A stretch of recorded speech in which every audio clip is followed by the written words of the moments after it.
Hari umugabo w'imyaka 40 wo ku mutumba Muyebe muri komine Musigati ari mu gasho ka komisariya i Musigati kuva kuri uyu wa gatanu. Yagirizwa gushurashuza umwana w'imyaka 3 wo mu gacimbiri Bitare kuri uwo mutumba, hakaba hari kuri uyu wa kane.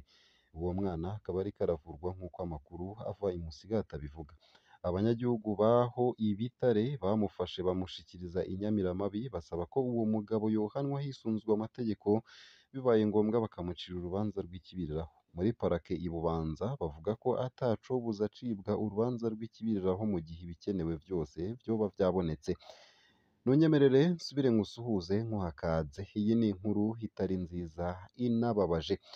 Ndaguhaye ikaze, ndaguhaye mwaramutse neza cange mwiriwe neza bivanye n'aho udukurikira uherereye kuri uwo munsi w'Imana w'igenekerezo ry'icumi z'ukwezi kw'icenda umwaka w'ibihumbi 2023. Wowe udukurikira uri mu gihugu c'u Burundi ntunyemerere nguhe mwaramutse neza, ndetse naho udukurikira uri hakurya y'imbibe z'igihugu c'u Burundi mu bihugu bibanyi nk'igihugu ca Uganda, igihugu ca Tanzania, igihugu ca Kenya, igihugu ca Repubulika Iharanira Rusange ya Kongo n'igihugu c'u Rwanda, mwese ndabahaye ikaze. Ndetse namwe mudukurikira muri hakurya y'imbibe z'ivyo bihugu bibanyi mu bindi bihugu bigize umugabane wa Afurika, mwese ndabahaye ikaze nanabakengurukira cane. Abadukurikira bari ku mugabane wa Buraya, abari ku mugabane wa Aziya, abari ku mugabane wa Amerika, ndetse n'abari muri Australia, mwese ndabahaye ikaze ngaha kuri ino mboneshakure muri ano makuru twabateguriye ariko aravurwa mu bisata bitandukanye hirya no hino mu gihugu c'u Burundi, kumwe yewe no hakurya y'imbibe z'igihugu c'u Burundi. Ico utegerezwa gusa nta kindi ni ugufyonda sabone canke subscribe nawe utarafyondako, hama uje urashikirwa n'amakuru yose tubandanya gushikiriza umwanya ku mwanya kandi agushikeko ku gihe. Mu ntara ya Gitega abacamanza indwi barungururijwe i Bujumbura. Abacamanza indwi bari bapfungiwe mw'ibohero rikuru rya Gitega mu mugwa mukuru wa politike barungururijwe i Bujumbura mu mugwa mukuru w'ubutunzi mw'ibohero rikuru rya Mpimba kuva kuri uyu wa 30 Myandagaro ku mugoroba. Ni mu ntumbero yo korosha urubanza rwabo nk'uko tubikesha abaduhaye amakuru.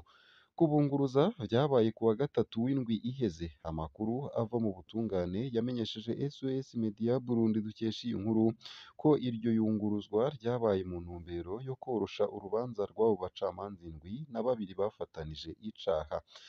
Bazotegerezwa kurenguka muri sentare irwanya ibiturire kubera ko abacamanza basanzwe badaciribwa imanza mu masentare yo hasi.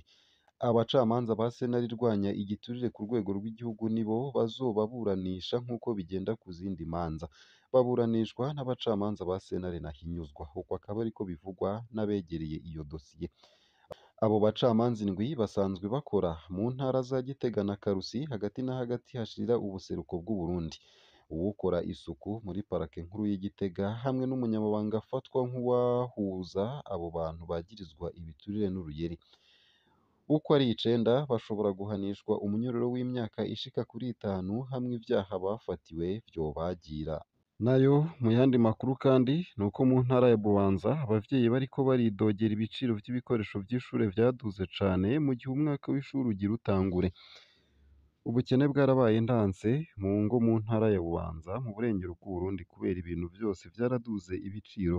Ibikoresho vy'ishure ntivyasigaye inyuma. Abavyeyi baridogera ukuntu ibiciro vy'ibikoresho vy'ishure vyaduze mu gihe umwaka ugire utangure. Ikaye y'impapuro 100 yavuye ku bihumbi 2 ija ku bihumbi 2,200, mbere irashikana n'ibihumbi 2,500 vy'amafaranga y'u Burundi. Umwambaro w'ishure ukaba ugurwa kuva ku bihumbi 9 gushika ku bihumbi 30 bivanye n'ubukomezi n'imyaka y'umwana ayikeneye.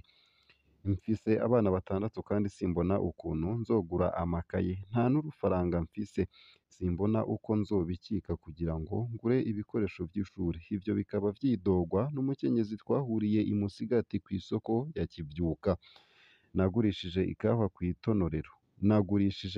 kw'itonorero, batubwira ko amabanki atagira amafaranga, tukabibwirwa na bene ayo matonorero y'ikawa. Ivyo ni ivyavuzwe n'umugabo aganya kubera atazoronka amafaranga akwiye ku gihe. Kw'isoko rya Bubanza abavyeyi bidoga bavuga ko badafise amafaranga mu gihe umwaka w'uburimyi w'ibihumbi 2024 watanguye. Uwunguruza abantu kw'ikinga afise abana 4 asaba leta gukurikiranira hafi ibiciro vy'ibikoresho vy'ishure n'imyambaro y'ishure. abajejwe intwaro bafashe ingendo yo guca ku nzu kugira ngo bahatire abavyeyi kujana abana mw'ishuri. Kubera iki? Imfashanyo zahagaze kandi abatagira amikoro bararwiriye. Ivyo ni ibivugwa n'umuvyeyi umwe. Abadandaza amakaye nabo nyene sibo borohewe nk'uko twavyiboneye i Bubanza, Kivyuka ndetse na Musigati.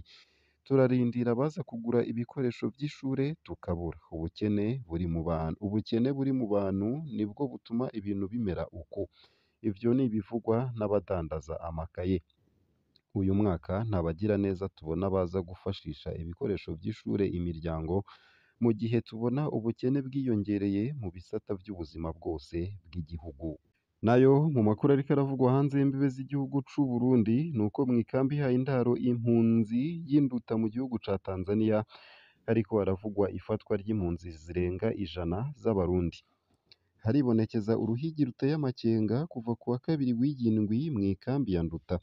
Impunzi z'Abarundi bakora urudandazwa ruto ruto zarahagaritswe zagirizwa kurenga kw'itegeko ribuza urudandazwa rwo mu makambi. Yari intambara yo guterana ingumu yatanguriye kw'ihagarikwa ry'Abarundi batari bake baba muri zone y'12 mu bisagara bikikuje ahahoze isoko. Twari twibaza ko hari uguhagarika abantu bisanzwe nk'uko twari tubimenyereye, ariko abantu barenga 50 barahagaritswe. Mu nyuma igipolisi cahavuye gikoresha inguvu kuko abo bantu bashaka kwanka gufatwa. Umupolisi umwe mbere yarakomerekejwe. Uko akaba ariko izo mpunzi zishinga intahe. Mu nyuma abo bapolisi babwiye abo bantu ko bagirizwa gukora urudandazwa rutemewe, baca babandanya ayo mabi yabo. Ku munsi wa gatatu igipolisi nticaruhutse, cabandanije guhiga abantu. Igitigiri nyezina c'abantu bafashwe ntikiramenyekana, ariko haharurwa abantu bagera kw'120 bapfungiwe mu busho butandukanye bwo mw'ikambi. Uko akaba ariko abashinga intahe bongerako ibintu vyabo vyarafashwe. Mu vyafashwe harimwo ibitumbura, itabi, imikaju n'imboga zisanzwe. Urwikekwe rusanzwe rutuma umuntu apfungwa. Nta nsiguro kuko n'abahita barahagaritswe. Uko akaba ariko zimwe mu mpunzi z'Abarundi zigaragaza umubabaro, gutabwa mu makosha. Abo Barundi basigura ko abantu bafashe nka nkama amajambo y'umunyamabanga ntayegayezwa ajejwe ibibazo vy'impunzi mu bushikiranganji bw'intwaro yo hagati mu gihugu, Sudi Mwakibasi, yari yemeye ko hari amabi akorerwa impunzi, aranemera ko bigiye guhinduka nko kureka abo bantu bakore urudandazwa ruto ruto. Ntawobiharira. Igipolisi cariyerekanye muri iyi minsi mu mabi nk'ayo. Mbere kenshi hahonyanzwe agateka k'impunzi. Bamwe barapfunzwe barekurwa haciye igihe. Urudandazwa rurabuzwa, imfashanyo irahagarikwa. Birazwi na bose, mbere bamwe muri bo mbere baridoze ko bakorerwa ihohoterwa mu busho no mu mabohero.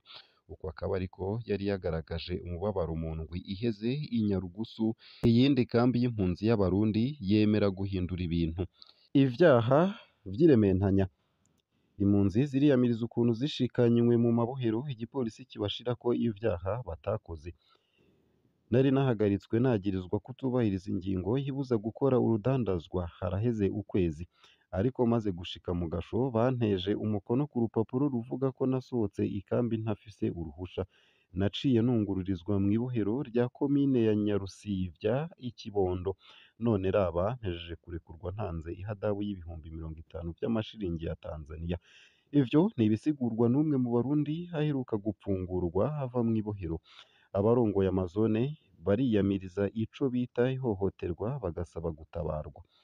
Uko biri mu bisanzwe, kubera ko gukora urudandazwa mw'ikambi atari icaha mu mategeko ya Tanzania, baca batwagiriza ivyaha bihanwa n'amategeko kugira ngo batugirire nabi. Gusohoka ikambi utagira uruhusha bihanishwa umunyororo ugera ku mezi 3 n'ihadabu ry'ibihumbi 50 vy'amashiringi ya Tanzania. Dusaba HCR niyihoze amaborogo yacu idukingire. Nico basaba. Icemeza ico caha c'irementanya. Igipolisi cerekana ibidandazwa vyafashwe kigaca gisigura ko abo Barundi baranguriye inyuma y'ikambi kugira ngo bakore urudandazwa rwa magendo. Uko akaba ariko abo bajejwe intwaro bavuga. Muri izo mpunzi zahagaritswe kuva ku munsi wa kabiri hakaba harimwo abana, ari naco kindi gituma HCR n'abandi bafasha bitaho ibiriko biraba. Ivyo kandi bikaba bisigurwa n'abaserukira abandi. Twaratangaye kubona iyo mikwabu ikorwa n'abapolisi bakorana na HCR, bahabwa mu bisanzwe uburusho butari buke n'iryo shirahamwe ryegukira ONU. Mu yandi majambo, HCR niyo itanga uburyo bwo gukora ayo manyembwa, itegerezwa kwisubirako, kuko uwo akaba ari wo mwihwezo bagira. Womenya ko ikambi ya Nyarugusu irimwo impunzi ibihumbi 76 z'Abarundi, nk'uko vyanditse ku kinyamakuru ca SOS Media Burundi gikorera ku rubuga rwa Facebook.